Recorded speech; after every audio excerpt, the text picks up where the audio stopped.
गुरुजी, मैं कनाडा का रहने वाला हूँ। श्री जी की कृपा से 5.5 साल बाद इंडिया वापस आना हुआ है और आपकी कृपा से आज आपके दर्शन का सौभाग्य प्राप्त हुआ है। गुरुजी, मैं सोशल मीडिया पर आपकी वीडियो देखता हूँ। लाखों इंटरनेशनल स्टूडेंट्स जो पढ़ने गए हैं या मेरे जैसे जो वहीं सेटल होने गए हैं, वो सब आपको सुनते हैं। मेरा क्वेश्चन यह है कि जैसे यहाँ पर लोग अपने भगवान के दर्शन करने फट से भागे चले आते हैं जब भी उनके मन में मतलब कोई विपत्ति आती है या लगता है कि विश्वास की कमी हो रही है या भाव में, तो उनका विश्वास बढ़ जाता है। पर हम हजारों किलोमीटर दूर, मैं 13,000 किलोमीटर दूर रह रहा हूँ, सभी धाम इंडिया में आना डेली लाइफ में बहुत मुश्किल हो जाता है। आप क्या समझते हैं कि मंदिर में ही केवल भगवान है? भगवान क्या आपके हृदय में नहीं है? आपको कहीं जाने की जरूरत नहीं है, आपको पुकारने की जरूरत है। जब समस्त देवता, पृथ्वी, भगवान शंकर, ब्रह्मा आदि एकत्रित हुए तो रावण के अत्याचार से पीड़ित होकर उनका कहां जाया जाए, क्योंकि भगवान ही इस दुख का निवारण कर सकते हैं। कोई कहता है क्षीर समुद्र चलें, कोई कहता है बैकुंठ चलें, अमुक अमुक जगह। तो भगवान शंकर परम ज्ञानियों में श्रेष्ठ हैं। तो उनका ते ही समाज गिर जा में रहे हूँ, अवसर पाई बचन एक कहे हूँ। हरि व्यापक सर्वत्र समाना, प्रेम ते प्रगट हूँ ही मैं जाना। भगवान शंकर कहते हैं कि उसी समय मुझे अवसर मिला और मैंने कहा कहीं जाने की जरूरत नहीं, हरि सर्वत्र रूप से समान भाव से विराजमान है। अगर मैं आर्त भाव प्रेम से पुकारूं तो यही हरि प्रकट हो जाएंगे, और ऐसा ही हुआ। तो हमें लगता है कि जिनको ये कि हम जाकर दर्शन कर लेते हैं तो हम उनको सौभाग्यशाली समझते हैं, लेकिन अगर हम नहीं जा पाते तो हम दुर्भाग्यशाली नहीं हैं। हमारे प्रभु जब सर्वत्र हैं तो यहां भी हैं जहां हम हैं, सबके हैं तो मेरे भी हैं, सब समय है तो इस समय भी है।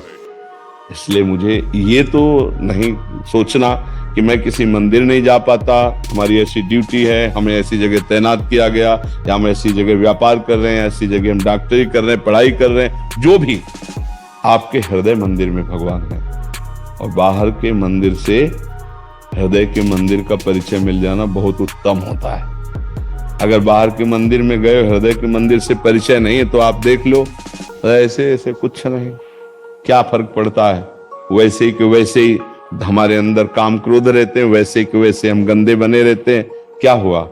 हृदय के मंदिर के भगवान का परिचय नहीं, तो बाहर के मंदिर से हमारा कोई विशेष लाभ नहीं मिल पाया। आप देख लो ना, सब लोग तो जाते हैं दर्शन करने, दर्शन करने के बाद किसी के आंसू निकलते हैं, कोई रोमांचित होकर आनंद में डूबता है, नहीं बगल में आके चाट पकौड़ी खाता। बिहारी जी जाकर के भी निर्दोष दृष्टि नहीं रहेगी। आपको सेवा में, सेवादार में, लोहा के लोगों में यही सब देखना हो। और अगर आपकी दृष्टि अंतर्मुख हो जाए तो यही गोविंद बैठे हैं, यही बिहारी जी बैठे हैं, फिर तो आप जिधर देखोगे बिहारी जी दिखाई देगी, उनकी कृपा दिखाई देगी। तो आप अंदर नाम जप करो और हृदय से प्रभु को प्रेम करो और कहो कि प्रभु हम तो मालूम नहीं आ सकते, लेकिन आप सर्वत्र हो। मैं आप जहां भी हो, अगर यहाँ हो तो यहाँ, बाहर हो तो बाहर, अगर वृंदावन में तो वृंदावन। आप सुन सकते हो मेरी बात। भगवान कनाडा से वृंदावन की बात बहुत जल्दी सुन सकते हैं, बिना फोन के नहीं सुन सकते। पुकार के देखो, हस्तिनापुर में द्रौपदी जी हैं और द्वारिका में भगवान है। जे ही पुकारा हा द्वारिकाधीश, तो यही वस्त्र बनकर भगवान प्रकट हो गए। तो भगवान वही थे ना, द्वारिका से आना नहीं पड़ा, वही थे भगवान, पर पुकारा द्वारिकाधीश कहकर। ये बात है। हम भगवान को यदि अपने हृदय में विराजमान, भगवान है, सबके हैं पक्का, ये बिजली उन्हीं की है। ये जो आप चैतन्यता देख रहे हैं, हंसना, बोलना, खेलना, चलना फिरना, ये स्वभाव यंत्र के प्रभाव से अलग अलग हो सकता है, लेकिन बिजली एक ही है। जैसे हीटर का, यंत्र का प्रभाव गर्म करना, तो बिजली वहां से हीट पैदा कर रही। ये एसी का प्रभाव है ठंडी वायु देना, तो ठंडी। फ्रिज का स्वभाव ठंडा। ये करण है, उनसे क्रिया अलग अलग हो रही, बिजली एक ही है। तो वो बिजली है परमात्मा सब में। तो हृदय से भगवान को पुकारो और छवि रख लो भगवान की।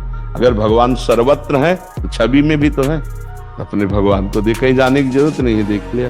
जय हो बिहारी जी महाराज, जय हो राधा वल्लभ जी महाराज। और आजकल तो बहुत कृपा है, इंटरनेट और मोबाइल का जमाना है। सत्य मानो, मोबाइल से जो सुन रहे हो तो उसका चमत्कार ना हुआ होता तो आप यहाँ ना बैठे होते। मतलब जैसा हमारे बोलने से यहाँ है, ऐसे कनाडा से भी सुनने में हुआ, आपको नहीं हुआ ना। तो ऐसे ही जैसे यहाँ बिहारी जी आके दर्शन करने से लाभ मिलता है, ऐसे बिहारी जी की छवि रख लो तो कनाडा से। और आजकल तो इंटरनेट में बड़ी सब सुविधाएं हो गई किसी की, तो आप उसको मानो, लेकिन छवि को छवि न मान के बिहारी जी मानो तो आपको उसी में लाभ मिल जाएगा। बिहारी जी आकर बिहारी जी को बिहारी जी न मानो तो लाभ नहीं मिलेगा। दुर्योधन के सामने बिहारी जी बात कर रहे हैं श्री कृष्णचंद्र जी, और वो मानता है क्या? वो नहीं मानता कि भगवान है। एक भी बात भगवान के लिए मान रहा है, और जो भगवान की बात मान ले तो सब फिर ये जो नाश हुआ ये नहीं होता, आनंद हो जाता। तो हम माने ये जो छवि में भगवान है हमारे हैं, जो हृदय में भगवान है वो हैं, और ये नाम जप करें और हम भाव से रहें। हमको दुखी नहीं होना कि हमें भगवान ने वहां रख दिया तो हम यहाँ भारत में होते तो जल्दी आके दर्शन कर लेते। ऐसा नहीं, आप जहां हो आप भगवान के हो, जहां आप हो वहीं भगवान है। बस नाम, हमारी प्रार्थना सबसे ही रहती है, अपने कर्तव्य को पूजा समझो और नाम जप करते रहो। नाम जप से बड़ा मंगल होता है, नाम जप ही सब कुछ है। चाहे जिस हम ग्रंथ में, चाहे जिस पंथ में, जिन संतों की वाणी पढ़ रहे हैं, सब में सार बात आती है, साधु संग और नाम जप। दो से परम कल्याण है, दो से परम पदवी। तो मान लो साधु संग आप 5.5 वर्ष बाद यहाँ आप आए हैं तो मिला, लेकिन आपको साधु संग वहां मिल रहा था, नहीं मिल रहा था तभी तो आप मोबाइल में जब, तो साधु संग मानो, उसे मत मानो कि मोबाइल से कर रहे हैं, साधु संग मानो कि आज भगवान की बड़ी कृपा यंत्र के द्वारा जो वृंदावन में हो रहा, बैठे बैठे हम कनाडा से देख रहे हैं, अमेरिका से देख रहे हैं। तो आनंदित रहो, उसे इतना नकारात्मक सोच में मत ले जाओ कि मैं कनाडा में हूं, काश मैं भारत में होता तो ऐसा मुझे रोज सानिध्य वहीं मिल रहा है। आप रोज राधा वल्लभ जी की आरती दर्शन कर सकते हो। आजकल सब जमाना है ना, सब यंत्रों में डाल दिया जाता है, लाइव चलता है, इधर आरती हो रही, उधर आप बैठे बैठे देख सकते हो, अमेरिका से बैठे बैठे दे। तो आजकल तो दुखी होने का, अगर आप सत्य मानते हो तो, अगर आप मानते हो कि ये तो मोबाइल से है, जो आनंद सामने बैठ करके है, तो फिर वो आपको दुख होगा। आप ऐसे मोबाइल एक रुमाल बिछाओ, वैसे रख दो, जय संत भगवान। अब शुरू हो प्रवचन से भी ऑन कर दिया, अब बैठे आंख मूंदे, मानो आप राधा के कुंज में बैठे सत्संग सुन रहे वृंदावन में, आपको वैसे ही आनंद मिलेगा। आप तन्मयता पूर्वक सुने तो आपको वैसे ही आनंद मिलेगा। आप माने तो है, ना माने तो फिर नहीं, मानने का सारा खेल है। तो हम भगवान के हैं, भगवान जहां हम हैं वहीं हैं हमारे, हमको चिंता करने की जरूरत नहीं। दो काम करो, रोज सत्संग सुनो, नाम जप करो। तो सत्संग सुनोगे तो गंदे आचरण छूट जाएंगे, नाम जप करोगे तो हृदय में आनंद और बल प्रकट होगा, अध्यात्म बल, उससे आप विजयी हो जाओगे। कई बार हम कहा है कि बाहरी शत्रु को मारने के लिए हमारे पास कलाएं हैं, लेकिन अंदर के शत्रु को कैसे मारे? काम को, क्रोध को, लोभ को, मोह को, मद को, मत्सर को, ये इतने बड़े दुश्मन है कि हमारा जीवन बर्बाद कर देते हैं। तो हम ये कहते हैं अध्यात्म की सबको जरूरत है। अगर आप अध्यात्म को धारण करेंगे तो आप अपने अंदर के शत्रु को काबू में कर सकेंगे। ये हमें चाहिए कि हम अध्यात्म के द्वारा अपने को बलवान बनाए। आंतरिक शत्रुओं को जिसने पराजित कर दिया, तो बाहरी शत्रु को पराजित करना उसके लिए कोई बड़ी बात नहीं है। बाहरी शत्रु पराजित करने के लिए हम सब कलाएं जानते हैं, लेकिन आंतरिक शत्रु को पराजित करने के लिए नहीं जानते, तो धोखा हो जाएगा। हम घर में ही परेशान हो जाएंगे, हम अपने आप से परेशान हो जाएंगे। तो ये विचार जो पावन विचार होंगे, ये अध्यात्म से होते हैं। इसलिए नाम जप करें और सत्संग सुने। सबको सत्संग सुनने का अवसर है। कान में लगाए हुए आप हर काम कर सकते हो। सत्संग भी चल रहा है, आप कान में लगा करके आप ऑफिस के भी काम कर सकते हो, सब काम कर, नहीं किया जा सकता। तो मुझे लगता है नाम जप करें और सत्संग सुने, और जहां है वहीं भगवान है, और जो हम कर रहे हैं वो भगवान की ही सेवा कर रहे हैं। ये अनुभव कर लो तो अलग से अगरबत्ती लगाने की जरूरत नहीं पड़ेगी।